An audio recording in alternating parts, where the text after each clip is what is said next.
Last lecture में हमने chapter number 6 discuss किया था, जो कि security, copyright and the law पे था। तो मुझे उम्मीद है कि आपने उसके बारे में डिस्कशन की होगी आपस में भी और उसको पढ़ा होगा, क्योंकि मैंने आपको कुछ चीज़ें बताई थी, कुछ टॉपिक्स बताए थे जो मैंने कहा था कि आपने खुद इनको रीड करना है। इनके अंदर कुछ इंपॉर्टेंट डेट्स हैं, कुछ इंपॉर्टेंट पॉइंट्स हैं, उनको आपने सिर्फ पढ़ना है। तो कुछ एमसीक्यूज़ हमने कल देख लिए थे, बाकी जो है वो आप उस बुक को पढ़ेंगे तो मतलब उस चैप्टर में जितने टॉपिक्स मैंने कहा था उसको रीड करेंगे तो आपको समझ आ जाएगी। एक बात बड़ी अहम आपने याद रखनी है कि जब मैं पढ़ा देता हूँ, मैंने पहले भी कहा था और मैं फिर कह रहा हूँ कि सिर्फ लेक्चर को सुन लेना और यहाँ पे एमसीक्यू सॉल्व कर लेना ये काफ़ी नहीं है। आपने अगर प्रोग्रेस करनी है, आपने अगर बढ़ाना है अपनी तैयारी को, तो आपको पढ़ना भी पड़ेगा साथ साथ, ठीक है। तो रोज़ाना की बुनियाद पे जो टेस्ट में आपके गलत एमसीक्यूज़ होते हैं उसको जो है वो आप इन गलतियों को रिड्यूस करने की कोशिश करें। तो आज स्टूडेंट्स हमने चैप्टर नंबर 7 और चैप्टर नंबर 8 ये दोनों डिस्कस करने हैं और इन दोनों को हमने आज खत्म करना है। उसकी वजह यह है कि चैप्टर नंबर 7 जो है ये एक छोटा सा चैप्टर है और बहुत ईजी चैप्टर है। इसमें से एमसीक्यूज़ भी तकरीबन ई-कैट के अंदर नहीं आते। ऐसा नहीं है कि 100% चांस है कि ना आए, लेकिन 90% ऐसे देखा गया कि चैप्टर 7 से एमसीक्यूज़ नहीं आते। बहरहाल हमने पढ़ना ज़रूर है, कोई चीज़ हमने स्किप नहीं करनी, ठीक है। तो चैप्टर नंबर 7 जो है वो भी डिस्कस करेंगे आज, और चैप्टर नंबर 8 भी डिस्कस करेंगे। चैप्टर नंबर 8 जो है वो प्रैक्टिकल चैप्टर है और चैप्टर नंबर 7 जो है ये थ्योरी वाला चैप्टर है। तो दोनों चीज़ें हम साथ साथ देखेंगे। पहले हम चैप्टर नंबर 7 डिस्कस करेंगे और इसके अंदर कुछ ऐसी चीज़ें हैं, बल्कि ज़्यादातर चैप्टर नंबर 7 में वो पार्ट्स हैं जो कि आपने पहले पढ़े हुए हैं, ठीक है।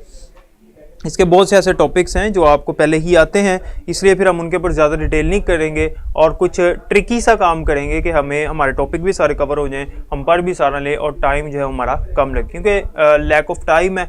इस वजह से हमने जो है वो तैयारी अपनी ज़्यादा करनी है with in given period of time, क्योंकि टाइम हमारे पास जो दिया गया वो बहुत ही लिमिटेड सा है। बहरहाल चलिए स्टार्ट करते हैं। चैप्टर जो है हमारा वो है विंडोज़ ऑपरेटिंग सिस्टम। मैंने आपको चैप्टर नंबर 5 में ऑपरेटिंग सिस्टम के बारे में बता दिया हुआ है क्या होता है, इसलिए यहाँ पे मैं उसके ऊपर डिस्कशन नहीं करूँगा। ऑपरेटिंग सिस्टम क्या होता है, ऑपरेटिंग सिस्टम की आगे कौन कौन सी टाइप्स हैं ये हम पढ़ चुके हैं। ऑपरेटिंग सिस्टम GUI, CLI ये भी हम पढ़ चुके हैं। ऑपरेटिंग सिस्टम मार्केट में बहुत सारे हैं डिफरेंट कंपनीज़ के, लाइक विंडोज़ है, डोज है, यूनिक्स है, लाइनक्स है, मुख्तलिफ तरह के ऑपरेटिंग सिस्टम मार्केट में अवेलेबल हैं। लेकिन जितने भी ऑपरेटिंग सिस्टम होते हैं उनमें कुछ GUI हैं, कुछ CLI हैं। अब यहाँ पे ना एक कंपैरिजन है, ये मैंने कल MCQ सोल्व करते हुए आपने मुझसे क्वेश्चन किया था कि सर ये MCQ बताए, तो मैंने वहाँ आपको समझाया था कि GUI और CLI में फ़र्क क्या है। 5 चीज़ें हैं, इन 5 चीज़ों में से कौन सा बेहतर है मैं वो आपको बताने वाला हूँ, ठीक है। सबसे पहली चीज़ जो है वो है ईज़, आसानी। आसानी के लिहाज से कौन सा बेहतर है? ऑब्वियसली आप भी जानते हैं GUI आसान है, यानी जिसके अंदर आइकन्स बने हुए, जैसे हमारा मोबाइल एंड्रॉयड है, आइकन्स बने हैं, सिंपल क्लिक करना है, उसको टैप करना है, बहुत ही आसान काम होता है। GUI आसान है। दूसरी चीज़ है कंट्रोल। किसके ऊपर हमारा कंट्रोल ज़्यादा होता है, किसके ज़रिए से हम ज़्यादा फंक्शंस परफॉर्म कर सकते हैं। आसान अल्फाज में कहें तो किसके अंदर फंक्शन ज़्यादा परफॉर्म करने की सलाहियत मिलती है, किसके अंदर फ्लेक्सिबिलिटी ज़्यादा है, तो CLI के अंदर फ्लेक्सिबिलिटी ज़्यादा होती है, ठीक है। तो CLI इस लिहाज से बेहतर है। GUI के अंदर फ्लेक्सिबिलिटी इतनी नहीं होती, इतना हमें हर चीज़ के ऊपर कंट्रोल नहीं होता। GUI ऑपरेटिंग सिस्टम्स के अंदर अगर हमने पासवर्ड लगाया हुआ है तो इजीली अगर कोई एक्सपर्ट बंदा आएगा तो वो उसको ब्रेक कर सकता है, लेकिन जो CLI ऑपरेटिंग सिस्टम होते हैं उनमें पासवर्ड्स को ब्रेक करना इतना आसान नहीं होता। तो कंट्रोल के हवाले से हमारी जो ग्रिप होती है वो CLI के ऊपर ज़्यादा होती है। मल्टीटास्किंग, एक वक्त में एक से ज़्यादा काम करना। मल्टीटास्किंग का मतलब है performing more than one task at the same time, एक ही वक्त में एक से ज़्यादा काम करना। तो GUI के अंदर ये काम होता है, CLI के अंदर नहीं होता। GUI के अंदर एक वक्त में हम बहुत सारे काम कर रहे होते हैं। आपको पता है अगर हमने जो है वो कोई ऑडियो हम सुन रहे हैं, उसके साथ हम जो है वो कोई गेम खेल रहे हैं, फिर कोई फाइलें डाउनलोडिंग पे लगी हुई हैं, सारे काम हम साइमल्टेनियसली कर सकते हैं। GUI ये सहूलत देता है, CLI कभी भी ये सहूलत नहीं देता। उसके बाद स्पीड है। स्टूडेंट्स याद रखना, स्पीड के हवाले से CLI बेहतर होता है, GUI जो है वो स्लो होता है। GUI स्लो है, CLI बेहतर है। हम कमांड लिख के एंटर करेंगे, हमारा काम हो जाता है फ़ौरन, लेकिन GUI के अंदर जो है हमें टाइम लगता है, ठीक है। वो ज़रा स्लो ऑपरेटिंग सिस्टम होता है। उसके बाद है स्क्रिप्टिंग। स्क्रिप्टिंग का मतलब है कि एक काम को करने के लिए कितने स्टेप से आपको होके गुजरना पड़ रहा है। अगर हम दोनों को कंपेयर करें CLI और GUI को, तो CLI जो है वो ज़्यादा बेहतर है, इसके अंदर स्क्रिप्टिंग ज़्यादा नहीं करनी पड़ती। मतलब आपने एक लाइन लिखी है, कमांड लिखी है, एंटर किया तो आपका काम हो जाएगा। जबकि GUI जो है इसके अंदर आपने काम करना है तो बहुत सारे फोल्डर्स, आइकन्स, मेन्यू से होके गुजरना पड़ता है। तो जो हमने कंपेरिजन देखा इसमें जो GUI ऑपरेटिंग सिस्टम है, GUI ये 2 लिहाज से सिर्फ बेहतर है। एक तो ईजीनेस के लिहाज से ईज, और दूसरा जो है वो मल्टीटास्किंग। जबकि CLI जो है वो किस लिहाज से बेहतर है, CLI जो है वो कंट्रोल के लिहाज से भी बेहतर है, स्पीड के लिहाज से भी बेहतर है और स्क्रिप्टिंग इसके लिहाज से भी बेहतर है। ये आपने याद रखना है कि GUI जो है वो सिर्फ इजीनेस हमें प्रोवाइड करता है और मल्टीटास्किंग है, लेकिन ये दो इसके ऐसे फीचर्स हैं जिनमें मेन ये फीचर है जिसकी वजह से दुनिया में सबसे ज़्यादा इस्तेमाल होता है। ठीक है, अच्छा, अब चूंकि हम इस चैप्टर में पढ़ रहे हैं विंडोज़ ऑपरेटिंग सिस्टम, तो विंडो की थोड़ी सी यहाँ पे हिस्ट्री इसने लिखी हुई है। स्टूडेंट्स हिस्ट्री ज़रा इसकी समझ लें, इसमें MCQs बनते हैं। वो कहता है कि जो विंडो है, अच्छा पहली तो बात आपने याद रखनी, विंडो को बनाया माइक्रोसॉफ्ट वालों ने। माइक्रोसॉफ्ट जो बिल गेट्स की कंपनी है, माइक्रोसॉफ्ट, ये जो बिल गेट्स की कंपनी है माइक्रोसॉफ्ट, इसने विंडोज़ ऑपरेटिंग सिस्टम बनाया हुआ है। तो शुरू में ये होता था, एक सॉफ्टवेयर था विंडो 3.x के नाम से, विंडो 3.x, ये एक सॉफ्टवेयर था, ऑपरेटिंग सिस्टम नहीं था, सॉफ्टवेयर था। उस टाइम पे लोग इस्तेमाल किया करते थे डोज को। डोज एक ऑपरेटिंग सिस्टम है और CLI ऑपरेटिंग सिस्टम है। ठीक है, अच्छा, लोग क्या करते थे, डोज इंस्टॉल करते थे, लेकिन जो विंडोज 3.x था ये एक ऐसा सॉफ्टवेयर था जो डोज ऑपरेटिंग सिस्टम के ऊपर इंस्टॉल होता था। मतलब जैसे आज हम विंडो कर लेते हैं, उसके ऊपर मुख्तलिफ सॉफ्टवेयर इंस्टॉल कर लेते हैं, इसी तरह से डोज करने के बाद लोग उसके ऊपर विंडोज 3.x को इंस्टॉल कर लेते थे। तो डोज का जितना इंटरफेस था CLI वाला, वो कन्वर्ट हो जाता था GUI में, तो आसानी से ग्राफिकली वो ऑपरेटिंग सिस्टम को लोग इस्तेमाल करते थे। यानी ये सिंपल एक सॉफ्टवेयर था, विंडोज 3.x एक सिंपल सॉफ्टवेयर था, मुकम्मल ऑपरेटिंग सिस्टम नहीं था। लेकिन वक्त गुजरता गया, इन्होंने सोचा कि क्यों ना हम ऐसा करें कि हमारे सॉफ्टवेयर को विंडो 3.x को डोज की जरूरत पड़ती है, पहले डोज करना पड़ता है, फिर उसके ऊपर विंडो 3.x इंस्टॉल करना पड़ता है। क्यों ना हम ऐसा करें कि डोज और विंडो 3.x इन दोनों को ऐसे मर्ज करें कि मुकम्मल तौर पे लोग सिर्फ विंडोज़ को इंस्टॉल करें, जैसे आज हम विंडो इंस्टॉल करते हैं, लोग सिर्फ विंडो इंस्टॉल करें, उन्हें GUI इंटरफेस मिल जाए, वो अपने काम करें। तो इसके ऊपर उन्होंने विंडो 1995 में बनाई। 1995 में चूंकि बनी थी इसलिए विंडो 95 का नाम दिया गया। तो विंडो 95 उन्होंने रिलीज की और वो एक मुकम्मल तौर पे ऑपरेटिंग सिस्टम था। अब आपसे पूछा जा सकता है कि विंडो का वह कौन सा वर्जन था जो सबसे पहला था, जो मुकम्मल तौर पे जो ऑपरेटिंग सिस्टम था वो विंडो 95 थी, जबकि उससे पहले जो था विंडो 3.x वो मुकम्मल ऑपरेटिंग सिस्टम नहीं था, सिंपल एक सॉफ्टवेयर था जो डोज को शक्ल दे देता था GUI की। ओके, तो उसके बाद वो कहता है कि 1998 में माइक्रोसॉफ्ट वालों ने फिर एक और विंडो 98 मतलब विंडो 95 को एनहांस किया, बेहतर किया और विंडो 98 उन्होंने बनाई। लेकिन विंडो 98 और विंडो 95 के अंदर नेटवर्क के फीचर नहीं थे, उसके अंदर नेटवर्किंग नहीं कर सकते थे, कंप्यूटर को कंप्यूटर के साथ जोड़ने वाले फीचर्स उस विंडो के अंदर नहीं थे।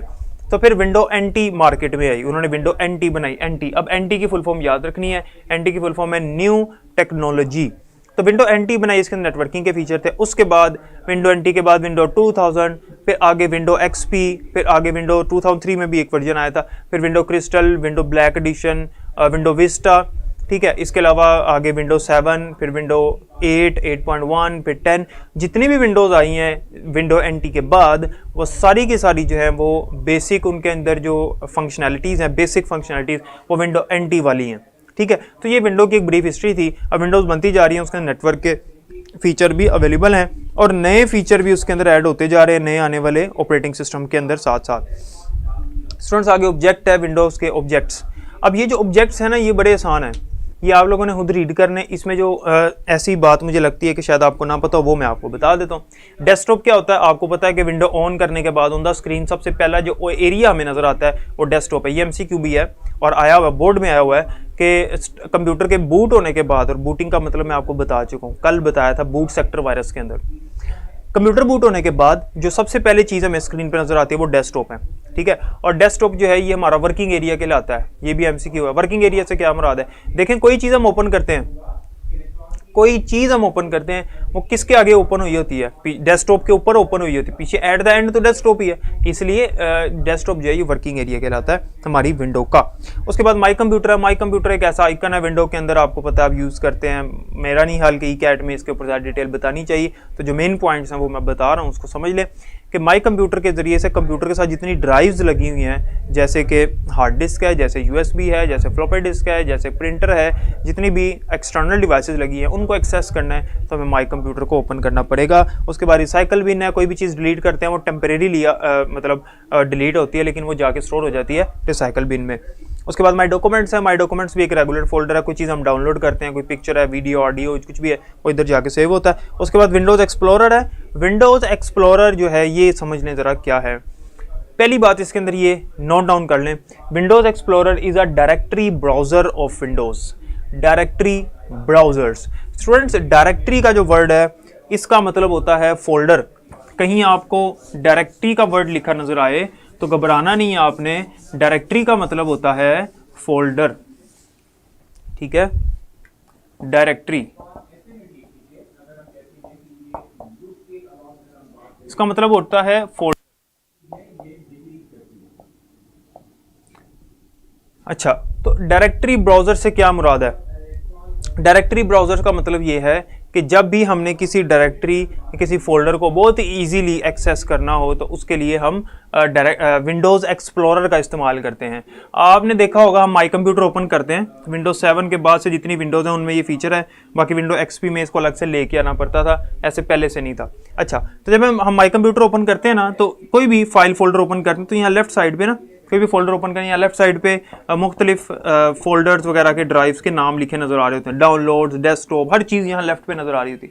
तो ये विंडोज़ एक्सप्लोरर है कि यहाँ पे आप जिस चीज़ पे क्लिक करेंगे ये जो राइट पैन है यहाँ पे वो चीज़ ओपन हो जाएगी। तो ये जो चीज़ है असल में ये क्या है, विंडोज़ एक्सप्लोरर है, विंडोज़ एक्सप्लोरर।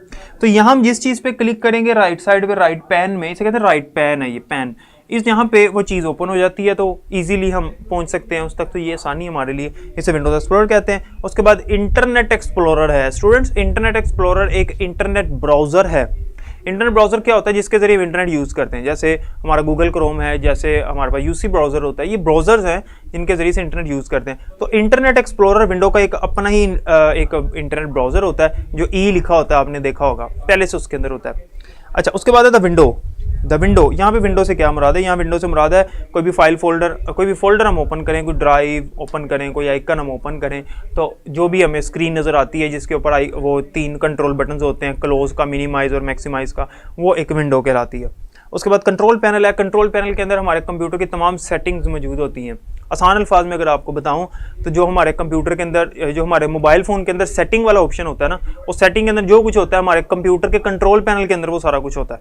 यानी आप समझ लें कि सेटिंग वाली जो चीज़ है वो कंट्रोल पैनल कहलाती है। उसके बाद स्टार्ट बटन हमारे विंडो की, ये भी MMCQ है, नोट डाउन कर ले कि विंडो के बॉटम लेफ्ट कॉर्नर पे स्टार्ट बटन मौजूद होता है, जिसके ज़रिए हम किसी भी फाइल को डायरेक्टली एक्सेस कर सकते हैं बजाय उसके फोल्डर में जाने के। ठीक है, तो ये स्टार्ट बटन था। अच्छा, माउस और कीबोर्ड का इस्तेमाल है, ये मेरा ख्याल बताने की ज़रूरत है कि माउस जो है वो कैसे यूज़ करते हैं। बस इवेंट्स याद कर लें। माउस के 3 इवेंट्स होते हैं, लेफ्ट क्लिक, राइट क्लिक और ड्रैग।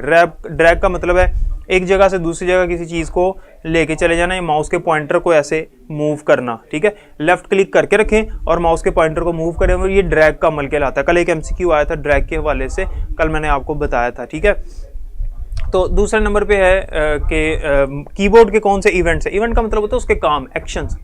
कीबोर्ड के 2 इवेंट हैं, बहुत आसान है, की प्रेस और की अप। की प्रेस का मतलब की डाउन और की अप कह सकते हैं। जब हम की को प्रेस कर देते हैं तो की डाउन हो जाती है, जब हम छोड़ते हैं, रिलीज करते हैं तो की अप हो जाती है। बस ये 2 इवेंट्स हैं और कुछ भी नहीं है इसके अंदर। उसके बाद फीचर्स हैं जी विंडो के। विंडो की खसूसियात, पहली खासियत मल्टीटास्किंग। क्योंकि विंडो एक GUI है तो GUI हमें प्रोवाइड करते हैं मल्टीटास्किंग, मतलब एक वक्त में एक से ज़्यादा काम कर सकते हैं।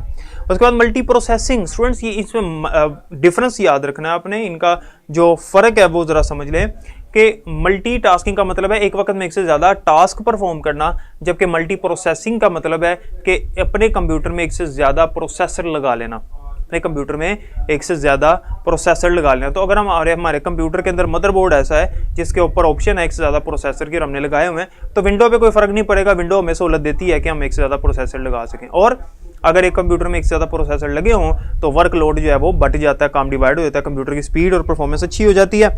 उसके बाद multi user operating system. Multi user operating system है जी हमारा विंडो। क्या मतलब है इसका? कि हमारे कंप्यूटर में एक वक्त में हमारे कंप्यूटर को एक से ज़्यादा यूज़र इस्तेमाल कर सकते हैं। विंडो के अंदर ही सहूलत है। आपने देखा होगा अपने कॉलेजेस या स्कूल्स की लैब में या अपने कंप्यूटर में भी, अगर आपने कभी तजर्बा किया हो, तो उसको जब हम ओपन करते हैं तो वहाँ एक आ रहा होता है एडमिनिस्ट्रेटर, एक आ रहा होता है गेस्ट, 2-3 लॉगिन आ रहे होते हैं। तो जो बंदा जिसका जो लॉगिन है वो उसको ओपन करके अपना काम करे। तो विंडो जो है वो एक मल्टी यूज़र ऑपरेटिंग सिस्टम है, एक से ज़्यादा यूज़र उसको इस्तेमाल कर सकते हैं। उसके बाद विंडो एक प्लग एंड प्ले हार्डवेयर है, ऐसे हार्डवेयर जो हम कंप्यूटर के साथ लगाए लगाते साथ ही वो चल जाते हैं। आपने देखा हुआ है कभी कि यूएसबी हम लगाते हैं तो लगाते साथ ही वो उसका फोल्डर ओपन हो जाता है, सीडी हम लगाते हैं, सीडी लगाते साथ ही वो रनिंग में आ जाती है। तो ये क्या है, प्लग एंड प्ले, यानी कोई चीज़ हम प्लग की है वो साथ ही प्ले हो जाती है। ओके, उसके बाद है नेटवर्किंग। विंडो का एक फीचर है कि ये हमें नेटवर्किंग की फीचर की सहूलत प्रोवाइड करती है कि हम बहुत सारे कंप्यूटर्स को आपस में कनेक्ट कर सकते हैं। विंडो के अंदर उसकी सेटिंग हमें मिल जाएगी बहुत ही ईजीली। उसके बाद डिस्क मैनेजमेंट है स्टूडेंट्स। डिस्क मैनेजमेंट के अंदर इसने पार्टीशन वाला टॉपिक लिखा है, पार्टीशन को ज़रा समझ लें, छोटा सा टॉपिक है। अच्छा, डिस्क मैनेजमेंट से इसके अंदर पार्टीशन है। पार्टीशन का मतलब है जो हमारी हार्ड डिस्क होती है ना, हार्ड डिस्क, जैसे हमारी हार्ड डिस्क जो है वो अगर 1000 GB की है तो मैं उसको डिवाइड कर लेता हूँ मुख्तलिफ ड्राइव्स के अंदर, C drive, D drive, E drive, आपने देखा होगा। इसे कहते हैं पार्टीशन करना। तो हमारे कंप्यूटर में दो तरह की पार्टीशन होती हैं एक डिस्क के ऊपर, एक प्राइमरी और एक एक्सटेंडेड। प्राइमरी का मतलब है वो मेन पार्टीशन जिसे हमारा सिस्टम यूज़ करता है, जिसके अंदर हमारी अमूमन विंडो होती है ना, जिसके अंदर हमारी विंडो इंस्टॉल हुई होती है जिस पार्टीशन के अंदर, उसे हम प्राइमरी पार्टीशन कहते हैं। उसके अलावा जितनी भी हैं वो एक्सटेंडेड है। ठीक है, यह आप एक बात याद रखनी है कि एक डिस्क के ऊपर अगर एक हार्ड डिस्क लगी हुई है, उस एक हार्ड डिस्क के ऊपर हम 4 प्राइमरी पार्टीशन बना सकते हैं। और एक्सटेंडेड पार्टीशन जो है वो एक हर 4 के बदले एक, मतलब एक प्राइमरी पार्टीशन के अगेंस्ट एक, तो हर 4 के बदले एक हम एक्सटेंडेड पार्टीशन बना सकते हैं। उसके बाद डिस्क मैनेजमेंट यूटिलिटी है, इस टॉपिक के अंदर कुछ भी नहीं है। फाइल मैनेजमेंट में कुछ भी नहीं है। विंडोज़ एक्सप्लोरर मैंने आपको बता दिया। लास्ट पे कंट्रोल प्रिंटिंग जॉब आता है इस चैप्टर में, और वो क्या है ये एक मतलब 2 मिनट का टॉपिक है, ये ज़रा समझ लें। मेरा नहीं ख्याल इसमें कोई MCQ है। बहरहाल प्रिंट जॉब किसे कहते हैं, print job, print job, print job से मुराद है कि जो काम हमने प्रिंटर को कहा हुआ है करने के लिए, जो भी हमने कमांड भेजी है प्रिंट करने के लिए, वो प्रिंट जॉब कहलाती है। ठीक है, तो जो भी हमने उसे काम कहा है वो प्रिंट जॉब है। तो जब हम एक से ज़्यादा काम उसे कहते हैं करने के लिए तो वो एक क्यू लग जाता है, कतार लग जाती है, एक के बाद एक सीक्वेंस लग जाता है, वो एक एक करके प्रिंट निकालते हैं। क्योंकि प्रिंटर जो है ये एक से ज़्यादा काम मतलब एक ही वक्त में इकट्ठे प्रिंट नहीं दे सकता, एक एक करके देगा।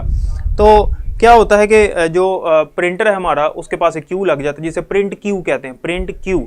ठीक है, तो बाद में अगर हम चाहें उस क्यू को तब्दील भी कर सकते हैं। अभी प्रिंटिंग हो रही है तो बाद में मैं उसको चेंज कर सकता हूँ। ठीक है, जैसे कि अगर मैंने 10 पेजेस प्रिंट करने के लिए लगा दिए, 50 लगा दिए, तो मुझे जो 40 नंबर पे जो पेज है वो ज़रा पहले चाहिए, मैं इंतज़ार करूँगा कि सारे होंगे, तो मैं जाके उसका क्यू चेंज कर सकता हूँ। सेटिंग में जाके उसका क्यू चेंज किया जा सकता है, तो फिर वो तब्दील हो जाएगा। ठीक है, तो ये स्टूडेंट्स चैप्टर नंबर 7 था, मैंने आपको बताया था छोटा सा, इसके अंदर बहुत सी चीज़ें ऐसी हैं आसान है, बहरहाल आपको आनी चाहिए, और आप लोगों को मेरा ख्याल है कि ये पहले ही पता होंगी। मैं इसमें देख लूँ कोई इंपॉर्टेंट कोई MCQ अगर है तो मैं आपसे पूछ लेता हूँ। अच्छा, एक्सरसाइज के MCQ के पढ़िएगा, हर चैप्टर के एक्सरसाइज के MCQ आपने पढ़ने, हर चैप्टर के एक्सरसाइज की फिल इन द ब्लैंक्स आपने पढ़ लेनी एक दफ़ा। ठीक है, तो आपको जो MCQ अगर एक दो यहाँ से भी आते हैं तो आपके कवर हो जाएंगे। ठीक है, ओके।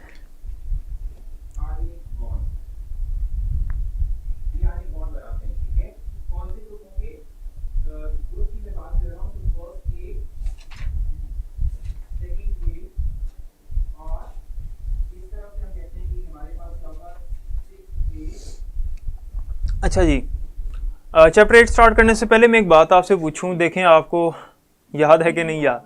मुझे बताएं कि जो विंडोज़ एक्सप्लोरर है, विंडोज़ एक्सप्लोरर विंडो में क्या है, मैंने एक टर्म यूज़ की थी इसकी, वो मुझे बताएं ज़रा क्या है। अगर आपको याद है तो यहाँ कमेंट कर दें, तो फिर चैप्टर नंबर 8 स्टार्ट करते हैं। तो मैं ये समझता हूँ कि लेक्चर जो आपने सुना है उसके अंदर मेन जो पॉइंट्स हैं, मेन जो कीवर्ड्स मैं बोलता हूँ वो आपको आने चाहिए। तो विंडोज़ एक्सप्लोरर हमारी विंडो के लिए क्या है, एक वर्ड मैंने बोला था, और ये MCQ आया हुआ है, बोर्ड में आया हुआ है बहरहाल, लेकिन है चूंकि MCQ इंपॉर्टेंट तो आया हुआ है, तो अगर आपको याद है तो आप बता दें।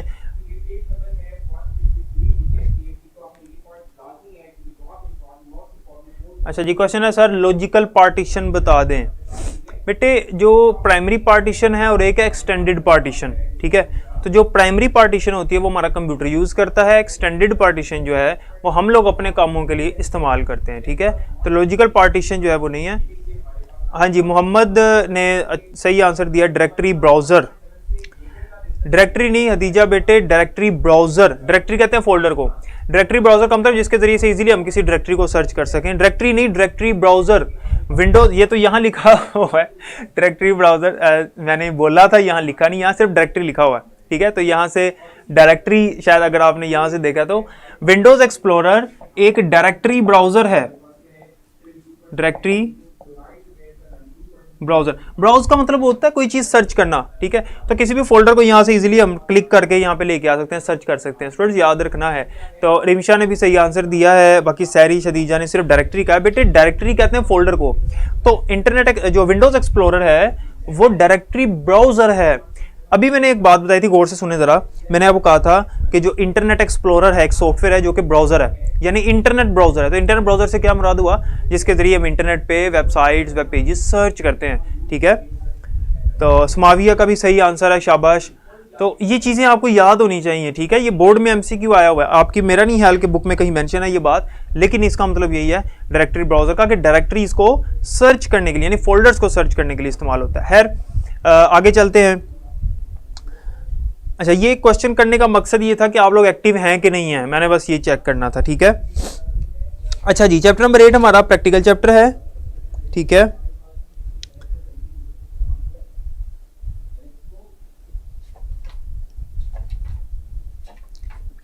ओके, इसके अंदर कुछ शॉर्टकट कीज हैं जो मैं आपको बताऊंगा और आपने वो नोट भी करनी है, आगे जाके मैं बता दूंगा। फिलहाल जो है इस चैप्टर का इंट्रो करते हैं और इसके अंदर जो मेन चीजें हैं वो देखते हैं।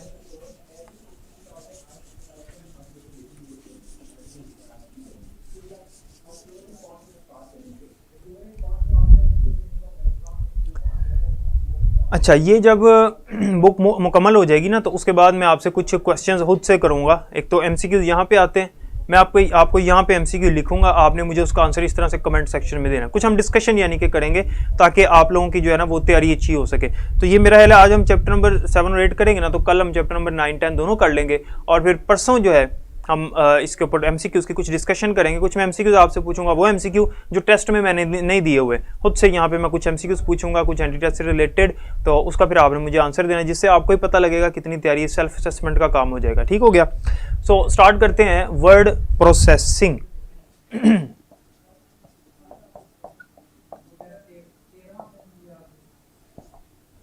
जी, वर्ड प्रोसेसिंग क्या है, chapter number 8। Students, word processing को समझने से पहले हमें वर्ड प्रोसेसर का पता होना चाहिए कि वर्ड प्रोसेसर क्या है। वर्ड प्रोसेसर या इसको टेक्स्ट एडिटर भी कहते हैं।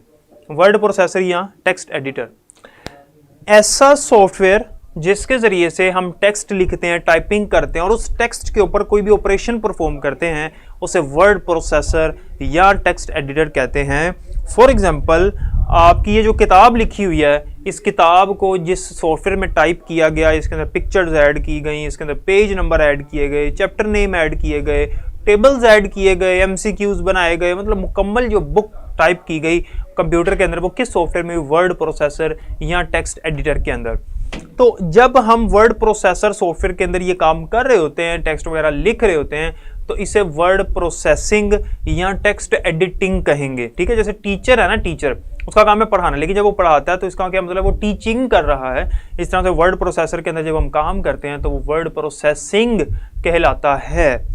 अब मार्केट में बहुत सारे वर्ड प्रोसेसर हैं, मुख्तलिफ कंपनीज ने बनाए हैं। ठीक है, हमारे विंडो के अंदर एक होता है नोटपैड, नोटपैड प्लस प्लस भी एक वर्ड प्रोसेसर है। आजकल वर्ड पैड होता है, नोटपैड की बजाय वर्ड पैड भी होता है। तो ये मुख्तलिफ वर्ड प्रोसेसर आपको मार्केट में मिलेंगे। सबसे ज़्यादा पॉपुलर दुनिया में जो वर्ड प्रोसेसर है वो माइक्रोसॉफ्ट का अपना ही बनाया हुआ, जिसका नाम है MS वर्ड। MS वर्ड से मुराद है माइक्रोसॉफ्ट वर्ड। ठीक है, माइक्रोसॉफ्ट की कंपनी ने बनाया, तो MS की फुल फॉर्म माइक्रोसॉफ्ट है।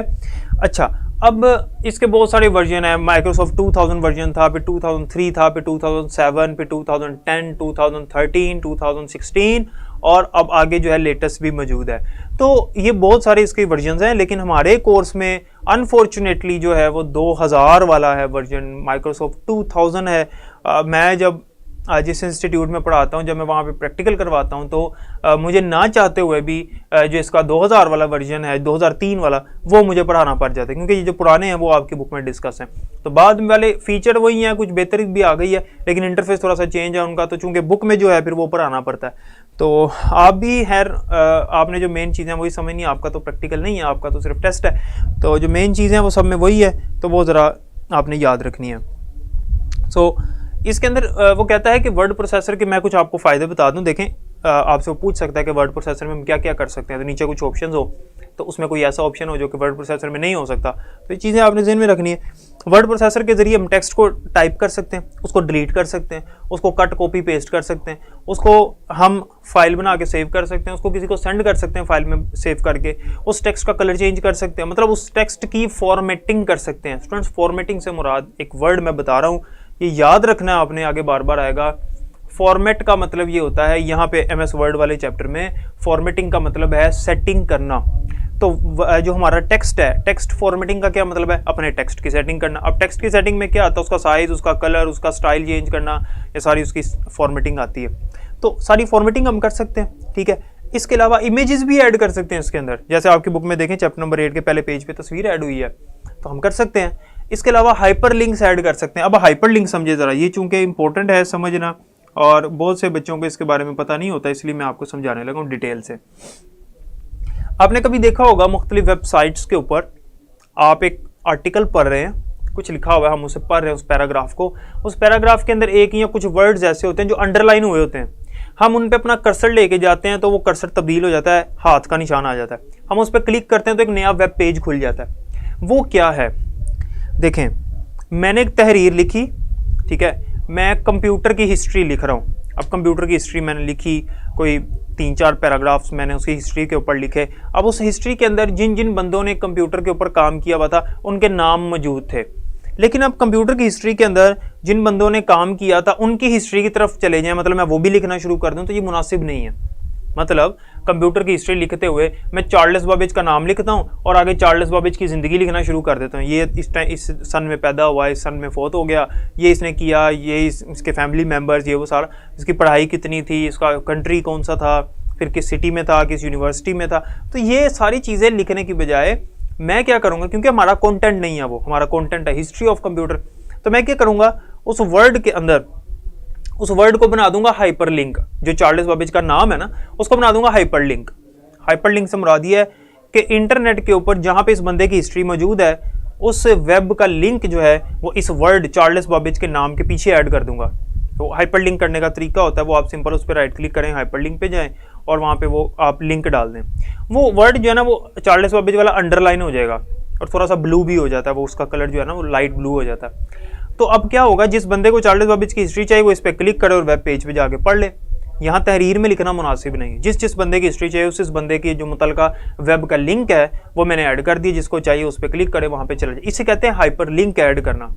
तो अब आपको समझ आ गई होगी कि मुख्तलिफ वेबसाइट्स के ऊपर या मुख्तलिफ तहरीरें हम पढ़ रहे होते हैं, उनके अंदर कुछ वर्ड जो है वो अंडरलाइन होते हैं और हर अंडरलाइन हुआ वर्ड हाइपर लिंक नहीं होता। आप उस पर जाएंगे तो वो आपका कर्सर जो है ना, कर्सर एरो, वो हाथ का निशान बना जाएगा, तो आपको पता लग जाएगा कि इसका मतलब है कि इसके पीछे हाइपर लिंक ऐड हुआ है। इस पर हम क्लिक करेंगे, नया लिंक ओपन हो जाएगा। एक और आसान एग्जाम्पल जो आपने देखी होगी, मुख्तलिफ वेब पेजेस पे आप जाए ना तो वहाँ नीचे लिखा होता है for more information click hair.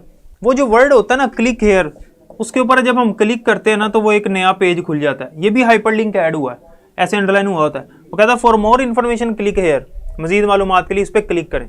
तो इसके पीछे नया वेब पेज जो है ना वो लिंक हुआ होता है। जब हम इस पर क्लिक करते हैं तो नया वेब पेज खुल जाता है। इसे कहते हैं हाइपर लिंक।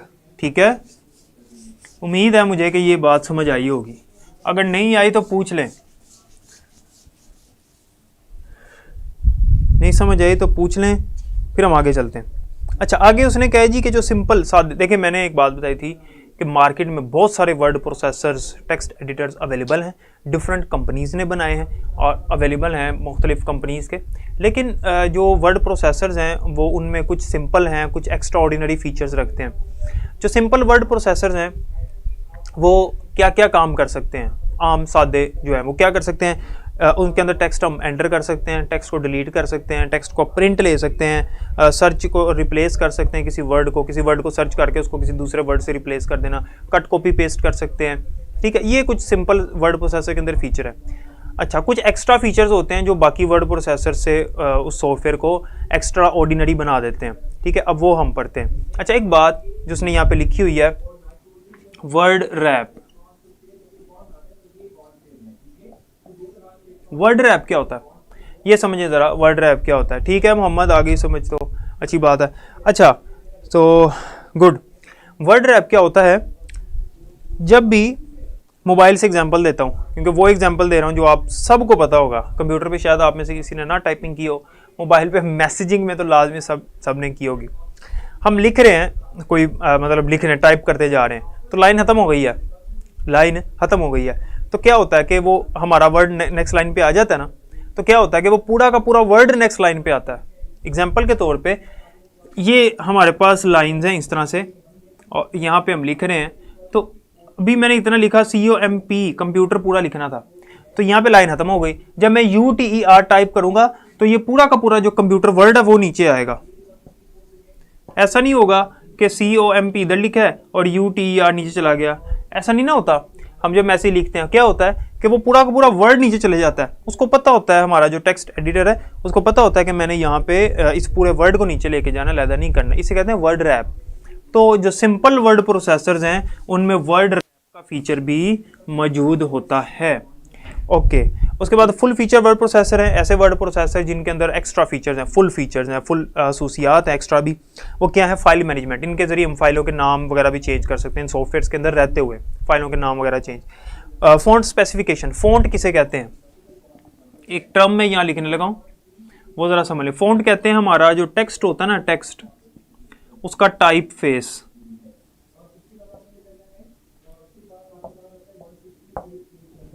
जो हमारा टेक्स्ट हम जिसे लिखते हैं उसको जब हम टाइप करते हैं तो उसका फेस कैसा है, फेस से मुराद है वो दिखता कैसे है। अब कोई भी चीज़ दिखती है तो उसके अंदर एक उसका कलर होता है, एक उसका साइज होता है और एक उसका स्टाइल होता है। तो हम देखते हैं कि वो उसका स्टाइल क्या है, उसका कलर क्या है, उसका साइज क्या है, इसे कहते हैं फ़ॉन्ट। तो जो हम टाइपिंग कर रहे हैं, जो हम राइटिंग कर रहे हैं, उसके फ़ॉन्ट से मुराद ये होता है। तो कोई मुख्तलिफ तरह के फ़ॉन्ट होते हैं, ठीक है। तो फ़ॉन्ट स्पेसिफिकेशन से मुराद है कि इसके अंदर फ़ॉन्ट के ऊपर हम डिफरेंट ऑपरेशंस परफॉर्म कर सकते हैं, उनको हम उसका स्टाइल, कलर, साइज़ वगैरह चेंज कर सकते हैं। उसके बाद foot notes and cross references. Cross reference क्या होते हैं, क्रॉस रेफरेंस आपने देखा होगा, जो हवाले होते हैं ना, हवाले हमने ऊपर लिखा होता है उसके नीचे हवाला होता है। मैं एग्जांपल देता हूँ आपको, चैप्टर नंबर 8 का पहला पेज निकालें ज़रा। चैप्टर नंबर 8 का जो पहला पेज है, पेज नंबर 115 पे, उसके लास्ट पे जहाँ पे हाइपरलिंक लिखा हुआ है ना, उसके साथ उसने स्टार लगा के ना, तो उसका रेफरेंस नीचे दिया हुआ है। वो कहता है कि भाई हाइपरलिंक की डेफिनेशन जो है वो यहाँ पे नहीं लिखी मैंने, लेकिन नीचे लिख दी, आप उसका रेफरेंस देख लें। तो कोई रेफरेंस हमने ऐड करना हो, जैसे हदीस की किताबों में, हदीस शरीफ की बुक्स में रेफरेंसेज जो है नीचे ऐड हुए होते हैं, ठीक है, वो स्टार लगा के नीचे रेफरेंस, तो इसे कहते हैं क्रॉस रेफरेंस। तो ये भी हम इसमें कर सकते हैं। फुट नोट्स किसे कहते हैं, कोई एक्स्ट्रा कोई नोट लिखना, जैसे फिजिक्स की बुक्स में साइड पे लिखा होता है do you know, remember that वगैरह, ये फुट नोट्स होते हैं जो साइडों पे, जैसे हम लोग स्टिकी नोट्स लगा लेते हैं और अपने कुछ लिखना शुरू करते हैं, इन्हें फुट नोट्स कहते हैं। उसके बाद ग्राफिक्स है, हम तस्वीरें वगैरह भी ऐड कर सकते हैं इसके अंदर। Header, footer and page number है। हेडर होता है पेज के टॉप मार्जिन पे कुछ लिखना, जैसे आपकी किताब के हेडर में उसने लिखा हुआ है a text book of computer science और फॉर क्लास 11, और फुटर जो है वो नीचे ऐड हुआ होता है। और पेज नंबर क्या होता है कि हम ऊपर हेडर में या पेज के बॉटम में जो फुटर है उसके अंदर कोई पेज नंबर ऐड कर लें और तमाम पेजेस को वो नंबर ऑटोमेटिकली लगता जाता है। ये फीचर है इसका, हमें हर पेज के ऊपर नंबर लगाना नहीं पड़ता, ऑटोमेटिकली उसको लगाना शुरू कर देता है एक सीक्वेंस में। उसके बाद लेआउट। लेआउट का मतलब हमारा जो पेज है उसकी लेआउट को तब्दील करना, उसका साइज चेंज करना पेज का, उसके मार्जिन सेट कर लेना, मार्जिन कितने बड़े रखने, कितने छोटे वगैरह सा। ओके, उसके बाद मैक्रोज है। ये मैक्रो इंपॉर्टेंट है। मैक्रो कहते हैं सीरीज ऑफ की स्ट्रोक, ऐसे काम जो हमने रिपीट करने बार बार या सीरीज चलानी है कोई, तो हमें करने की ज़रूरत नहीं, वो खुद ही हो जाते हैं। जैसे भी मैंने पेज नंबर की मिसाल दी है ना आपको, कि पेज नंबर हम लगा देना, तो जब जब हम अगले पेज पे जाते जाएंगे वो खुद ही पेज नंबर लगाता जाएगा। ये मैक्रो का फीचर है। इसके अलावा लाइन नंबर भी खुद बहुत लगती रहती हैं। तो ये कुछ फीचर्स हैं जो इसके अंदर होते हैं, जो खुद ही, जैसे वीक के डेज जो होते हैं ना, वीक के अंदर जो डेज होते हैं, संडे, मंडे, ट्यूसडे, वो भी एक सीरीज में लगा देता है। हम एंटर का बटन प्रेस करते रहते हैं, वो खुद ही लाइन नंबर या वीक के डेज जो हैं और या डेट्स जो हैं वो ऐड करता है। इसे कहते हैं मैक्रोस। उसके बाद है हमारे पास मर्ज का मतलब है कि हम एक फाइल को दूसरी फाइल के साथ मर्ज कर सकते हैं। फॉर एग्जांपल मैंने एक फाइल के अंदर एक ऐसे लिखा, उस ऐसे का दूसरा हिस्सा मैंने दूसरी फाइल के अंदर लिखा, मैं चाहता हूँ ये एक बने क्योंकि ये एक ऐसे है, एक मजमून है, तो मैं उनको मर्ज कर सकता हूँ, वो एक फाइल बन जाएंगी। उसके बाद स्पेल चेकर है, इसके अंदर अपना स्पेल चेकर का एक फीचर होता है जिसके जरिए स्पेलिंग वगैरह गलत हो तो हमें बता देता है। शॉर्टकट की लिख लें स्पेल चेकिंग की MS वर्ड में। MS वर्ड के अंदर F7 जो है ये स्पेल चेकिंग के लिए होती है। F7 को जब हम प्रेस करते हैं तो ग्रामर और स्पेल चेकिंग की ऑप्शन आ जाती है, वो फिर हमें चेक करके बताता है कि पूरे डॉक्यूमेंट में कोई स्पेलिंग या ग्रामर की मिस्टेक तो नहीं है। उसके बाद है tables of contents and indexes. Students table of content का मतलब होता है जो फहरिस्त होती है ना, फहरिस्त, जैसे इस किताब के शुरू में कंटेंट लिखा हुआ है उसे टेबल ऑफ कंटेंट कहते हैं। और इंडेक्सेस किसे कहते हैं, आपने इस किताब के लास्ट पे देखें आप, इंडेक्सेस होगा, कोई डेफिनेशन हमने ढूंढनी है बुक में कहाँ पे है तो उस डेफिनेशन और साथ पेज का नाम लिखा हुआ है, अल्फ़ाबेटिकली अरेंज हुए हैं, देखें ज़रा इंडेक्स आपको पता लग जाएगा। उसके बाद थिजारस है, थिजारस भी इंपॉर्टेंट है। इसका मतलब ये होता है कि MS वर्ड के अंदर एक फीचर है इसका जिसके अंदर हमें सिनोनिम्स मिलते हैं, एक वर्ड का सिनोनिम ढूंढना है तो हम ढूंढ सकते हैं। उसके बाद डॉक्यूमेंट विंडो है, डॉक्यूमेंट विंडो वो वाइट एरिया होता है जिसके अंदर हम टाइपिंग करते हैं, वो वाइट एरिया जिसके अंदर हम लिख रहे हैं, टाइपिंग कर। और उसके बाद है WYSIWYG, what you see is what you get, what you see is what you get। बता रहा हूँ मोहम्मद, अभी तो वो डॉक्यूमेंट विंडो है, उसके बाद आया ये, अभी बताने तो दो मुझे, इधर ही हूँ मैं। तो डॉक्यूमेंट ये जो हमारा WYSIWYG है, इसका मतलब होता है what you see is what you get। जो हम स्क्रीन पे देखते हैं, जैसा पेज प्रिंट होने के बाद हमें नजर आता है कि भाई प्रिंट होने के बाद ऐसा पेज मिलेगा, तो वैसा ही हमें प्रिंट होके मिलता है। व्हाट यू सी, जो आप देखते हैं, इज व्हाट यू गेट, और वही आपको मिलता है। प्रिंट करने से पहले ना MS वर्ड के अंदर ही फीचर होता है, वो हमें दिखा देता है कि भाई प्रिंट होने के बाद ये पेज ऐसा नजर आएगा, तो भाई जैसा वो हमें दिखाता है वैसे ही प्रिंट निकलता है। ऐसा नहीं है कि वो हमें दिखाए कोई और तो प्रिंटिंग में जो है वो मार्जिन हिल जाए, साइज छोटा बड़ा हो जाए, ऐसा नहीं होता। जैसा वो हमें दिखाएगा वैसे ही हमें मिलेगा। तो बजाय इसके कि हम प्रिंट निकाल के चेक करें, हम उसके अंदर देख लेते हैं कि अच्छा ये ऐसे प्रिंट होना है, सेटिंग तो नहीं करनी कोई, ओके, तो फिर हम उसका प्रिंट ले लेते हैं। तो ये इसका अच्छा फीचर है कि हम प्रिंट करने से पहले ही देख लेते हैं। उसके बाद है starting to use word processor. Word processor की इसके अंदर इसने कुछ इंटरफेस बनाया हुआ है और इसके अंदर बता रहा है कि सबसे ऊपर टाइटल बार होती है जिसके ऊपर हमारे डॉक्यूमेंट का नाम नजर आता है। टाइटल बार के बिल्कुल नीचे एक ये मैं आपको इंटरफेस बता रहा हूँ MS वर्ड का, ठीक है। सबसे ऊपर टाइटल बार होती है जिसमें हमारे डॉक्यूमेंट का और सॉफ्टवेयर का नाम नजर आ रहा होता है। सॉफ्टवेयर का भी नाम आता है और ये हमने डॉक्यूमेंट ओपन किया हुआ है, जैसे अगर मैंने नाम रखा हुआ है ऐसे या मैंने नाम रखा हुआ है माई स्टोरी, तो वो वहाँ पे नजर आ रहा होगा। उसके नीचे एक बार होती है जिसे मेन्यू बार कहते हैं, जिसके अंदर मुख्तलिफ मेन्यूज होते हैं जिन पे क्लिक करने से ड्रॉप डाउन मेन्यूज अपीयर होते हैं। उसके बाद दो टूल बार्स होती हैं। स्टूडेंट्स टूल बार का वर्ड यहाँ पे आएगा, आपने ध्यान में रखना है कि यहाँ पे हमारी कमांड्स हैं लेकिन आइकन्स की शक्ल में, तस्वीरों की शक्ल में। जैसे अगर हमने प्रिंट करना है तो प्रिंटर का आइकन बना होता है, ठीक है। तो ये काम मेन्यू बार से भी हो सकता है, लेकिन जो टूल बार्स होती हैं इनके अंदर इजीली होता है, आइकन्स बने, सिंपल क्लिक करना तो हमारा काम हो जाना। तो दो तरह की बार होती है, standard tool bar, formatting tool bar. Standard tool bar के अंदर आम रूटीन में इस्तेमाल होने वाले जो कमांड्स हैं वो होती हैं like copy, paste, print, file, open वगैरह। और जो फॉर्मेटिंग टूल बार होती है, फॉर्मेटिंग का मतलब क्या होता है, सेटिंग करना। तो इसके अंदर हर तरह की setting, alignments, page margin, text formatting, हर चीज़ की ऑप्शन फॉर्मेटिंग टूल बार में होती है। उसके बाद रूलर है, रूलर के जरिए मार्जिन सेट करते हैं, ठीक है। उसके बाद डॉक्यूमेंट विंडो है, ये मैं बता चुका हूँ आपको, वाइट एरिया जहाँ हम टेक्स्ट टाइप करते हैं। उसके बाद स्टेटस बार है। स्टेटस बार आपसे पूछा जा सकता है कि बॉटम मोस्ट बार कौन सी होती है, सबसे लास्ट में स्टेटस बार होती है, हमारे डॉक्यूमेंट की सारी डिटेल हमें दिखाती है।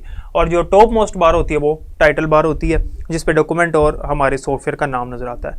वो कहता है कि टेक्स्ट को एंटर या एडिट कैसे करते हैं। एंटर का मतलब है उसको लिखना और एडिट का मतलब है डिलीट करके नया मतलब चेंज करना, तो ये भी आपको पता है।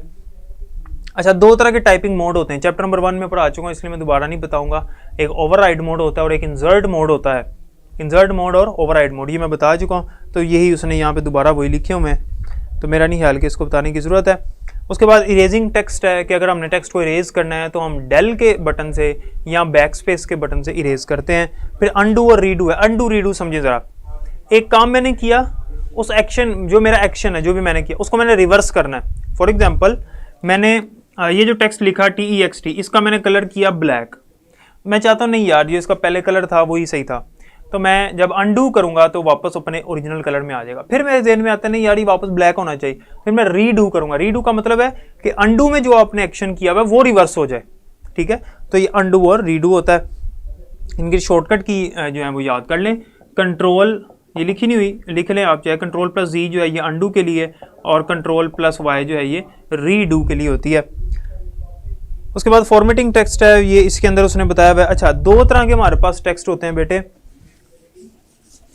टेक्स्ट की जो टाइप्स है ना, जो हम अपना फ़ॉन्ट लिखते हैं ना, फ़ॉन्ट, हमारे पास MS वर्ड के अंदर मुख्तलिफ फ़ॉन्ट के स्टाइल्स हैं, जितने भी हैं उनकी दो ही टाइप्स होती हैं। एक होता है सेरिफ फ़ॉन्ट, दूसरा होता है सैंस सेरिफ फ़ॉन्ट। सेरिफ और सैंस सेरिफ। सेरिफ फ़ॉन्ट वो होता है जिसके किनारों पे एक्स्ट्रा डेकोरेटिव लाइंस होती हैं, सेरिफ फ़ॉन्ट।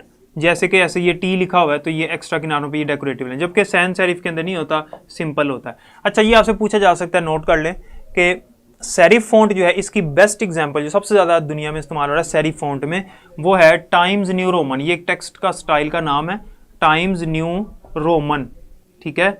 और जो सैंस सेरिफ है जो सबसे ज़्यादा इस्तेमाल होता है दुनिया में, सैंस सेरिफ है तो बहुत सारे, ये भी बहुत सारे, जो सबसे ज़्यादा इस्तेमाल हो रहा है वो एरियल है, एरियल, ठीक है। अच्छा, उसके बाद है हमारे पास फ़ॉन्ट का साइज़। अच्छा, फ़ॉन्ट का जो साइज़ होता है ना, साइज़ वो स्टैंडर्ड जो कॉमन साइज यूज होता है, जो आपकी बुक में यूज हुआ है फ़ॉन्ट का साइज, वो है 12 पॉइंट्स, 12 पॉइंट्स। अच्छा, हर चीज़ का यूनिट होता है ना, तो यहाँ पे यूनिट जो है पॉइंट है, इंच नहीं है, मीटर नहीं है, सेंटीमीटर वगैरह नहीं है, पॉइंट। पॉइंट का क्या मतलब होता है? एक पॉइंट कितना होता है? मतलब एक पॉइंट तो मतलब एक ये भी पॉइंट है, ये बड़ा पॉइंट भी है, इससे बड़ा पॉइंट भी हो सकता है। तो एक पॉइंट कितना होता है? 1/72 इंचज़, यानी एक इंच का 72वां हिस्सा। एक इंच को अगर हम 72 हिस्सों में डिवाइड करें तो वो जो एक पॉइंट बनता है उसका मतलब एक, यहाँ पे एक पॉइंट है, और 12 पॉइंट से मुराद फिर उतने 12 पॉइंट्स मिलाएं तो उतना साइज बनता है। तो ये बात याद रखनी है कि एक पॉइंट का साइज कितना होता है, 1/72 इंच। और ये बात याद रखनी है कि जो स्टैंडर्ड साइज होता है वो 12 पॉइंट्स का होता है। उसके बाद वो कहता है फ़ॉन्ट का स्टाइल जो है वो भी मैंने बता दिया, फ़ॉन्ट का कलर भी बता दिया, हम चेंज कर सकते हैं। अच्छा, फ़ॉन्ट की सेटिंग करने के लिए हमारे पास एक ऊपर मेन्यू होता है फॉर्मेट का। आप फॉर्मेट के मेन्यू पे क्लिक करेंगे तो आगे आपको फ़ॉन्ट का एक मेन्यू मिलेगा, जिस पे क्लिक करने से तमाम फ़ॉन्ट्स की सेटिंग आ जाएगी, ठीक है। ये MCQ पूछ सकता है कि फ़ॉन्ट का ऑप्शन हमें किस मेन्यू में मिलता है, मेन्यू बार के, तो फॉर्मेट के मेन्यू में मिलता है, जो मेन्यू बार में मौजूद होता है। अच्छा, पैराग्राफ की फॉर्मेटिंग से क्या मुराद है? पैराग्राफ के साथ हम क्या क्या कर सकते हैं? इसके अंदर तो हम साइज़, कलर, स्टाइल चेंज कर सकते थे फ़ॉन्ट के अंदर, टेक्स्ट फॉर्मेटिंग में। तो पैराग्राफ फॉर्मेटिंग में क्या हो सकता है? पैराग्राफ फॉर्मेटिंग में हम क्या क्या कर सकते हैं? पैराग्राफ फॉर्मेटिंग में उसने यहाँ पे लिखा हुआ है। अच्छा, पैराग्राफ की फॉर्मेटिंग की ऑप्शन भी वहीं से आती है, फॉर्मेट के मेन्यू में जाएंगे तो आगे पैराग्राफ की ऑप्शन होगी। अच्छा, इसके अंदर हम line and paragraph spacing, line spacing का मतलब है दो लाइनों के दरमियान में स्पेस को बढ़ाना या कम करना, ठीक है। उसके बाद पैराग्राफ स्पेसिंग का मतलब है दो पैराग्राफ्स के दरमियान में स्पेस को बढ़ाना या कम करना, ठीक है। तो एक होती है स्पेस बिफोर, एक है स्पेस आफ्टर। स्पेस बिफोर का मतलब है पैराग्राफ के ऊपर से स्पेस बढ़ा देना या कम कर देना, और स्पेस आफ्टर का मतलब है पैराग्राफ के नीचे स्पेस बढ़ाना या कम करना। उसके बाद मार्जिन्स हैं, मार्जिन्स मैंने आपको बता दिए हैं, साइडों पे जो हम रूलर के जरिए लगाते हैं। फिर इंडेंट्स हैं। अच्छा, इंडेंट समझिए ज़रा, इंडेंट जो है ना, इंडेंट्स ये भी मार्जिन के जरिए से लगाए जा सकते हैं। इंडेंट का मतलब होता है मार्जिन और टेक्स्ट के दरमियान में जो जगह है उसे हम इंडेंट कहते हैं। जैसे ही मार्जिन लगा हुआ है और मैंने यहाँ से लिखना शुरू किया इस तरह से, तो ये जो एरिया है यहाँ पे, ये जो जगह छूटी हुई है, ये इसे हम इंडेंट कहते हैं। तो मार्जिन और टेक्स्ट के दरमियान में जो जगह होती है उसे इंडेंट कहते हैं, और इस इंडेंट को हम रूलर के जरिए से भी बदल सकते हैं। अच्छा, ये सारे काम हम कहाँ से कर सकते हैं? सिंपल, आप फॉर्मेट के मेन्यू पे क्लिक करें, आगे पैराग्राफ की ऑप्शन आएगी, उस पर क्लिक करें तो आपको ये सारे ऑप्शन मिल जाएंगे। उसके बाद हमारे पास अलाइनमेंट है। अलाइनमेंट क्या होती है? अच्छा, ये अलाइनमेंट आपने याद रखनी है, इसकी मैं शॉर्टकट कीज भी लिखवा देता हूँ। अलाइनमेंट्स का क्या मतलब होता है? हमारा जो पैराग्राफ है उस पैराग्राफ की डायरेक्शन किस तरफ है, ज्यादा डायरेक्शन जो है पैराग्राफ की किस तरफ है। एक होता है लेफ्ट अलाइनमेंट, मतलब इसमें लेफ्ट की तरफ हमारा टेक्स्ट ज्यादा होता है, राइट की तरफ पे जगह खाली जरा होती है। उसके बाद राइट अलाइनमेंट होता है, राइट अलाइनमेंट में इस तरफ हमारा टेक्स्ट गया होता है ज़्यादा, ठीक है। और फिर सेंटर होती है, सेंटर में जो है वो दोनों तरफ से जगह ज़्यादा होती है, सेंटर होता है।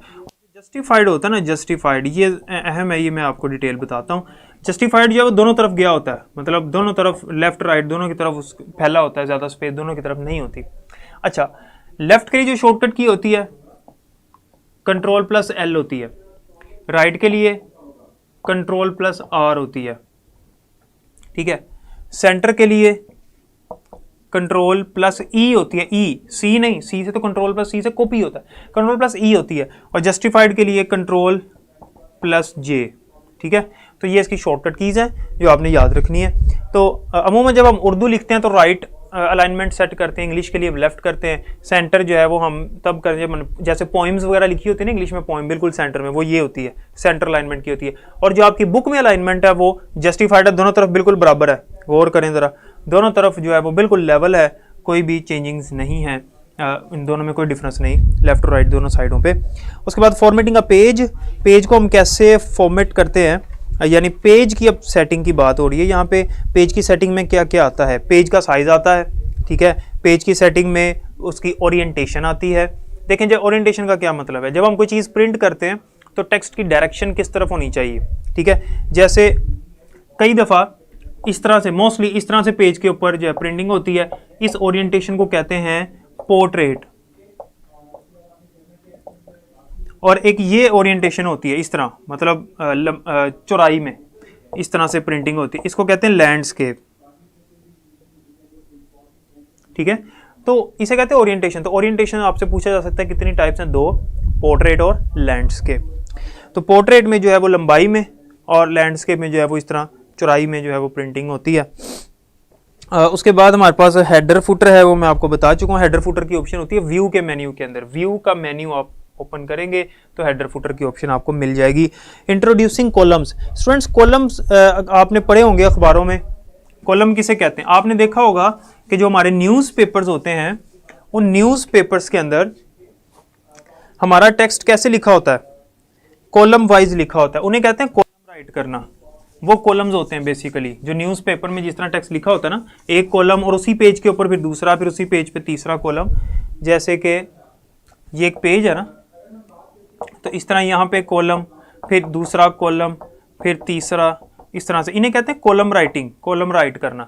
तो एमएस वर्ड के अंदर हम कॉलम्स भी ऐड कर सकते हैं। सिंपल आपने क्या करना होता है, आपने क्लिक करना होता है फॉर्मेट के मेन्यू पे, फॉर्मेट के मेन्यू पे क्लिक करेंगे तो आगे कॉलम की ऑप्शन मिलेगी, फिर आगे उसका जो है ना विंडो ओपन हो जाएगी, एक डायलॉग बॉक्स ओपन हो जाएगा। तो पूछेगा कितने कॉलम रखने हैं, 2 रखने हैं, 3 रखने हैं, 4 रखने हैं, 5 रखने हैं, कितने, तो वो भी हम कर सकते हैं। कॉलम्स के दरमियान अगर लाइन लगानी है तो वो भी लगा सकते हैं। उस वहाँ पे उस विंडो के अंदर आपको लिखा नजर आएगा लाइन बिटवीन, अगर डायग्राम आप देख रहे हैं बुक सामने है तो आपको नजर आ जाएगा। तो फॉर्मेट के मेन्यू पे क्लिक करेंगे तो आगे कॉलम बनाने की ऑप्शन आ जाएगी। अच्छा जी, इंट्रोड्यूसिंग टेबल्स, टेबल क्या होता है, रो और कॉलम का कॉम्बिनेशन। हम एमएस वर्ड के अंदर टेबल भी ऐड कर सकते हैं रो और कॉलम की शक्ल में। जैसे मैंने आपको बताया कि ये जो बुक है एमएस वर्ड में लिखी गई है, तो इस बुक के अंदर आप देखें शुरू में उसने टेबल ऑफ कंटेंट्स जो ऐड किए हुए हैं, यहाँ पे चैप्टर का नाम और चैप्टर का नंबर, पेज नंबर, तो वो भी तो टेबल ऐड हुआ है, तो टेबल भी ऐड कर सकते हैं। टेबल कैसे ऐड करना होता है, सिंपली ऊपर एक मेन्यू बार के अंदर एक मेन्यू होता है टेबल का, टेबल, टेबल के ऊपर आपने क्लिक करना है, आगे ऑप्शन आएगी इंसर्ट, ठीक है। फिर आप इंसर्ट के ऊपर क्लिक करेंगे तो फिर आगे ऑप्शन आएगी टेबल। तो जब आप टेबल फिर इंसर्ट फिर टेबल, तो एक वो आपसे पूछेगा भाई कितने कॉलम्स और कितनी रोज रखनी है, तो रोज और कॉलम आप सेट करके तो टेबल आपके सामने हाल ही आ जाएगा, उसके अंदर डाटा पुट कर दें। अच्छा, अब ये जो टेबल बन जाता है ना हमारे पास स्क्रीन पे, इस पे ना यहाँ पे टॉप लेफ्ट कॉर्नर पे एक बॉक्स हमें बना नजर आता है इस तरह एरो का, ठीक है। इसका क्या मतलब है, और एक यहाँ पे छोटा सा व्हाइट कलर का स्क्वायर हमें नजर आता है, इसका क्या मतलब है। इसके जरिए हम इसको एक्सपेंड कर सकते हैं, साइज बढ़ा सकते हैं, कम कर सकते हैं, ये वाला जो बॉक्स होता है। और ये जो होता है इसे कहते हैं, इसको मूव कर सकते हैं, इसके जरिए टेबल को मूव करके ऊपर, मूव करके नीचे लेके जा सकते हैं। तो ये भी एमसीक्यू आपसे पूछ सकता है कि टेबल के टॉप राइट कॉर्नर पे जो है उसका क्या काम है, बॉटम राइट कॉर्नर पे है, bottom right corner, top left corner पे वाले का क्या काम है, और बॉटम राइट पे जो बॉक्स है उसका क्या काम है, ठीक है। बाद में भी टेबल बनाने के बाद में भी अगर कोई रो डिलीट करनी है, कोई कॉलम ऐड करना है तो वो भी कर सकते हैं, ठीक है। वो भी इसी तरह आप इसके टेबल के मेन्यू पे जाएंगे, इंसर्ट पे जाएंगे, फिर आगे कॉलम और रो की ऑप्शन होगी, उसमें जो ऐड करना है आप ऐड कर लें। प्रिंटिंग डॉक्यूमेंट, डॉक्यूमेंट को प्रिंट कैसे करते हैं, सिंपल आप Ctrl+P करें, Ctrl+P से प्रिंट हो जाता है। यहाँ पर फाइल के मेन्यू पे क्लिक करें, आगे प्रिंट की ऑप्शन होती है। अच्छा, क्लिपबोर्ड एक इंपॉर्टेंट यहाँ पे डेफिनेशन है इसकी। क्लिपबोर्ड क्या होता है,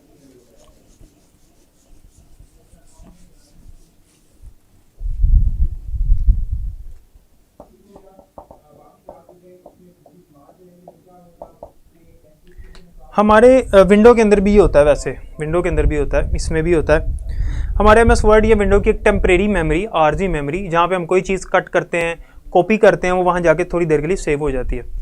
तो कोई भी चीज़ कट कॉपी वगैरह करें तो वहाँ से सेव होती है। मैंने बताया ना कि एक लास्ट मैंने एक्शन परफॉर्म किया, वो रिवर्स करने के लिए हम अंडू करते हैं, तो वो एक्शन वापस कहाँ से आया, मतलब एक मैंने पैराग्राफ लिखा पूरा, मैंने उसे डिलीट कर दिया। अब मैं कहता हूँ नहीं यार ये पैराग्राफ होना चाहिए था, मुझसे गलती से डिलीट हो गया, तो आप अंडू करेंगे ना, पैराग्राफ वापस आ जाएगा। वो कहाँ से वापस आया, क्योंकि वो क्लिपबोर्ड पे सेव था आरजी तौर पे, इसलिए वहाँ से वापस आया। ठीक है, उसके बाद है टेक्स्ट बॉक्सेस। टेक्स्ट बॉक्स क्या होते हैं, अपनी तहरीर के अंदर कोई बॉक्सेस छोटे से ऐड कर लेना जिसमें कोई नोट लिखना है आपने। जैसे मैंने अभी फिजिक्स का बताया था कि फिजिक्स की बुक में या केमिस्ट्री की बुक में या अक्सर दूसरी दीगर किताबों में साइड पे एक बॉक्स बना होता है, तहरीर के साइड पे उसके अंदर कुछ लिखा होता है, तो वो जो बॉक्स है वो भी हम ऐड कर सकते हैं। वो आपने कैसे ऐड करना होता है, सिंपल आपने इंसर्ट के मेन्यू पे क्लिक करना है। इंसर्ट, ये जो मैं आपको मेन्यू बार बार बता रहा हूँ, ये एमसीक्यू में पूछे जाते हैं कि किस मेन्यू से हम कौन सा ऑप्शन सेलेक्ट करते हैं। इसमें बच्चे जो कंफ्यूज होते हैं, तो एंट्री टेस्ट के वाले से हैं मैं। तो इंसर्ट के मेन्यू पे क्लिक करेंगे, आगे टेक्स्ट बॉक्स की ऑप्शन आएगी, टेक्स्ट बॉक्स पे क्लिक करेंगे तो आपसे पूछेगा टेक्स्ट बॉक्स कहाँ पे ऐड करना है और उसका साइज़ क्या रखना है। उसके बाद है using graphics and word art. Students, अगर हमने ग्राफिक्स ऐड करने हैं, अब यहाँ पे दो चीज़ें बड़ी अहम है। पहली बात तो ये कि ग्राफिक्स की दो तरह की टाइप्स होती हैं, मतलब जो हमारे पास ग्राफिक्स है ना, वो दो तरह के ऐड होते हैं एमएस वर्ड के अंदर। एक होता है बिट मैप ग्राफिक्स, ये मैंने आपको चैप्टर नंबर 1 में बताया था, ये इसे हम रास्टर ग्राफिक्स भी कहते हैं। और दूसरा होता है वेक्टर ग्राफिक्स।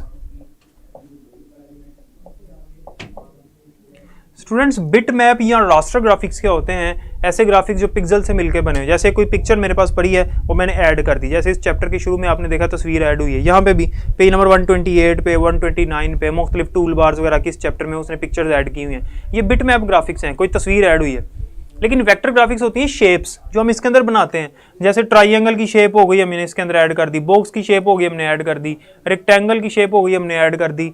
तो ये हम खुद से जो ड्रा करते हैं, ड्राइंग्स अंदर करते हैं, वो असल में वेक्टर ग्राफिक्स में आती हैं। ठीक है, तो हम दोनों को ऐड कर सकते हैं। सिंपल आपने व्यू के मेन्यू पे जाना होता है और उसके आगे ऑप्शन आती है टूल बार की। टूल बार के आगे आपने पिक्चर के ऊपर क्लिक करना है। जब आप पिक्चर के ऊपर क्लिक करेंगे तो एक पिक्चर टूल बार आ जाएगी जिसके जरिए से आप वेक्टर ग्राफिक्स वगैरह ऐड कर सकते हैं। या इसी तरह से इंसर्ट के मेन्यू पे जाके आगे व्यू के मेन्यू पे जाके आगे टूल बार का मेन्यू, उसके आगे ड्राइंग टूल बार आएगी, उसके जरिए आप डिफरेंट शेप्स बना सकते हैं। अच्छा, तो ये तो होगी वेक्टर ग्राफिक को कैसे ऐड करते हैं। उसकी बात बिट मैप ग्राफिक्स कैसे ऐड करते हैं। आप इंसर्ट के मेन्यू पे क्लिक करें, आगे पिक्चर की ऑप्शन आएगी, उस पर क्लिक करें, वो आपको आपके कंप्यूटर में ले जाएगा, ओके, ब्राउज करें कौन सी पिक्चर कौन सी तस्वीर ऐड करनी है, तो वो ऐड हो जाएगी।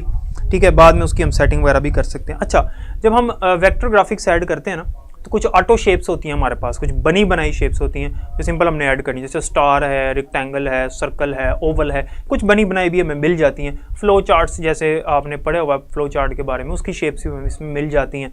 ठीक है, अच्छा, नेक्स्ट है जी वर्ड आर्ट। वर्ड आर्ट क्या होता है, लास्ट टॉपिक है जी, वर्ड आर्ट क्या है। इसके बाद फिर हम एमसीक्यूज देखते हैं, और कोई क्वेश्चन हुआ तो आप मुझसे पूछ लीजिएगा, I will be answering you.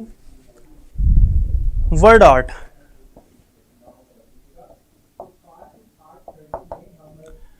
हमारा टेक्स्ट तस्वीर की शक्ल में, उसे वर्ड आर्ट कहते हैं। लिखा हमने टेक्स्ट ही है लेकिन वो किसी पिक्चर की शक्ल में है, ग्राफिक की शक्ल में है, उसे हम कहते हैं वर्ड आर्ट। जैसे कि आपने देखा होगा मुख्तलिफ डॉक्यूमेंट्स में, कहीं आपने या वेबसाइट्स पे देखा होगा, एक टेक्स्ट लिखा हुआ है, टेक्स्ट, लेकिन उसका पीछे शेडो भी आ रहा है, टेक्स्ट जो है उसके अंदर जो है वो लाइट भी पड़ रही है, वो वर्ड आर्ट होता है। ठीक है, तो ये बुक में भी आपके पेज नंबर 129 पे उसने दिखाया हुआ है। इसको कहाँ से ऐड करते हैं, सिंपली आपने उसी तरह से इंसर्ट के मेन्यू पे जाना है, आगे आपने क्लिक करना है पिक्चर पे, फिर आगे ऑप्शन आएगी वर्ड आर्ट की, वो आपसे पूछेगा कि टेक्स्ट लिखें, आप टेक्स्ट टाइप करेंगे, फिर वो आपसे पूछेगा कौन सी शेप देनी है अपने टेक्स्ट को, आप शेप देंगे टेक्स्ट को, तो वो आपका जो टेक्स्ट है वो तस्वीर की शक्ल में वहाँ पे आ जाएगा। ठीक है, जो भी डिज़ाइन आपने सेट किया होगा उस डिज़ाइन का बन के वहाँ पे आ जाएगा। ठीक है, हम बाद में उसको चेंज भी कर सकते हैं, उस पर ऐड क्लिक करें तो एडिट टेक्स्ट की ऑप्शन होती है। अच्छा, अब ये जितने मैंने मेन्यूज़ बताएं किस मेन्यू में क्या है ये आपको आने चाहिए। जैसे मैं आपसे पूछ लेता हूँ एक क्वेश्चन, फिर हम आगे ये MCQs करते हैं। मुझे बताएं, मैं आपको 4 ऑप्शन भी देता हूँ। ठीक है, जो टेबल हम ऐड करते हैं, टेबल को हम इंसर्ट करते हैं, वो किस मेन्यू से हम इंसर्ट करते हैं। ए ऑप्शन है फाइल का मेन्यू, बी ऑप्शन है इंसर्ट, सी ऑप्शन है टेबल और डी ऑप्शन है व्यू। इन चारों में से वो कौन सा मेन्यू है जिससे हम टेबल को इंसर्ट करते हैं? ठीक है, दोबारा ऑप्शन बताता हूँ, फाइल, इंसर्ट, टेबल या व्यू। ये चार मेन्यूज हैं, इनमें से किस मेन्यू के अंदर टेबल ऐड करने की ऑप्शन होती है? नहायत ही आसान है, यकीन करें बहुत ही आसान। इसके चलें आंसर दे अगर आता है आपको, फिर देखते हैं, उसके बाद फिर हम एमसीक्यूज जो हैं वो स्टार्ट कर देते हैं।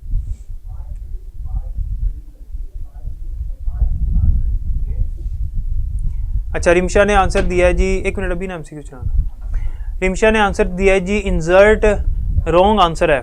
सुमाविया का आंसर है टेबल, रिदा ने फिर इंसर्ट, मोहम्मद ने टेबल, सहरिश ने भी टेबल। रिदा का भी आंसर जो है वो इंसर्ट नहीं है बेटे, इंसर्ट आंसर नहीं है। मैंने यहाँ लिखा भी था कि टेबल का मेन्यू होता है, टेबल के मेन्यू पे क्लिक करें, आगे ऑप्शन आएगी इंसर्ट की, उसके आगे टेबल होगा, मेन्यू टेबल का। तो रिमशा गलत आंसर है, इंसर्ट नहीं है, टेबल आंसर है इसका। टेबल का मेन्यू होता है, उसके आगे ऑप्शन आती है इंसर्ट की और फिर उसके आगे ऑप्शन होती है टेबल की, तो वहां से टेबल ऐड करते हैं। हदीजा का भी इंसर्ट गलत है बेटे, चूंकि अच्छा एक बात है, हम सुन लें ज़रा, हम पढ़ रहे हैं कौन सा वर्जन एमएस वर्ड का, 2003 वाला या 2000 वाला, तो उनमें टेबल का मेन्यू होता था, तो उसके मुताबिक टेबल आंसर है। आजकल अगर हम देखें 2007 के बाद जितने भी वर्जन है उनमें इंसर्ट के अंदर ही होती है टेबल की ऑप्शन, लेकिन आपका आंसर गलत हो जाएगा क्योंकि आपके बुक के मुताबिक जो वर्जन है उसने उसको फॉलो करना है। तो बहरहाल इसका आंसर बेटे टेबल है, इंसर्ट नहीं है। जिन्होंने इंसर्ट कहा है उनका गलत है, इसलिए मैंने कहा है कि साथ से इसको अंडरलाइन करें। अब आपने क्या करना है, इस पूरी बुक में, इस पूरे चैप्टर में सॉरी, जहां जहां पे ये लिखा हुआ है ना कि ये काम हम इस मेन्यू से करते हैं, ये काम इस मेन्यू से करते हैं, जैसे मैं आपसे पूछता हूँ पैराग्राफ का मेन्यू किस, पैराग्राफ की ऑप्शन जो है वो किस मेन्यू में मिलती है, तो वो आपको पता होना चाहिए। तो उसको मेन्यू को अंडरलाइन करते जाएं और उनको याद रखें, ठीक है। इससे फ़ायदा होगा आपको। ये जो आपके कोर्स में वर्जन है एमएस वर्ड का, उसके मुताबिक जो है यही आंसर हैं जो बुक में मेंशन है। अब हम एमसीक्यूज़ इंशाल्लाह देखते हैं, तो मुझे उम्मीद है कि वो आप अच्छे परफॉर्म करेंगे, उनको हम डिस्कस भी करेंगे, ठीक है। सो कोई क्वेश्चन है तो आप मुझसे जल्दी से पूछ लें।